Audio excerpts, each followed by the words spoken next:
Un autre point sur comment faire pour demander de l'aide, comment faire pour articuler mes besoins de la bonne façon, lorsque je suis une maman, lorsque je suis une épouse, lorsque je suis une aidante, c'est tout simplement, s'il vous plaît, on reste concret.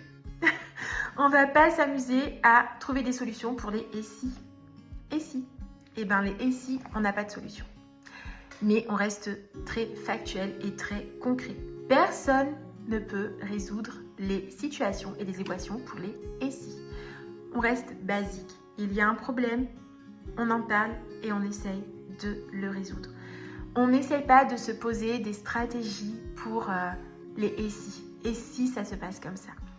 Et c'est vrai que c'est une problématique que je retrouve souvent lors de mes accompagnements.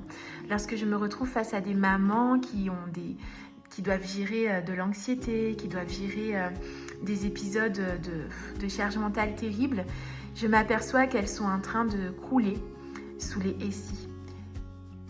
Et si on prenait ces et si et qu'on les mettait dans un sac bien fermé? Parce qu'en réalité, nous n'avons pas de prise sur les et si. Mais ce besoin de contrôle qui est logique, qui est compréhensible, ne nous amènera nulle part, à part nous voler nos instants de bonheur et nos instants de paix de notre présent. Nous ne sommes pas dans notre futur. Alors prenons un jour à la fois, un pas à la fois, et les et si n'arrivent très souvent jamais.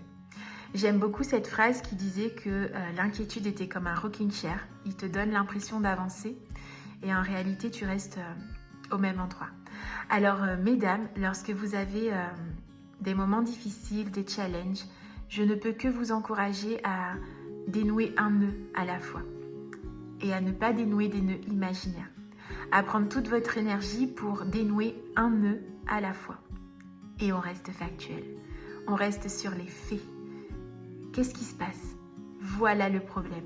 Voilà le challenge. Et on le résout. Et ce que j'apprécie faire lors de mes thérapies, chacun a ses méthodes, en tout cas me concernant dans mes approches avec les accompagnements que je mène. J'essaye très souvent de dénouer les nœuds les plus faciles, les nœuds les plus simples. Ça me permet d'élaguer beaucoup plus facilement avec ces dames. Et on voit du fruit très vite. Et quelle sensation de bien-être et qui booste notre estime de nous-mêmes de voir qu'on a réussi à gérer quelque chose. Donc, j'ai envie de dire, on n'a pas de contrôle sur les et si. Il faut laisser chacun gérer son mandat. Et moi, c'est vrai que je m'aperçois très souvent qu'on perd énormément d'énergie à régler des et si qui n'arriveront jamais. Donc, lorsqu'on va communiquer nos besoins aux gens, on va communiquer des besoins vrais, des besoins factuels et on ne va pas communiquer des et si. Parce qu'en faisant ça, notre interlocuteur qui prend déjà le temps de nous aider à gérer des problèmes factuels, on va lui ramener des couches de et si ça se passe comme ça. Et lui non plus n'a pas toutes les solutions. Donc il est vraiment important de se discipliner à mettre ces et si dans un sac et à se dire qu'ils n'arriveront peut-être jamais, mais qu'on a le choix de ne pas laisser ces et si nous voler notre présent, nous voler notre joie et nous voler notre paix. Et lorsqu'on expose nos besoins, lorsqu'on va dénouer les nœuds, on le fait en restant sur les faits et sur des choses factuelles.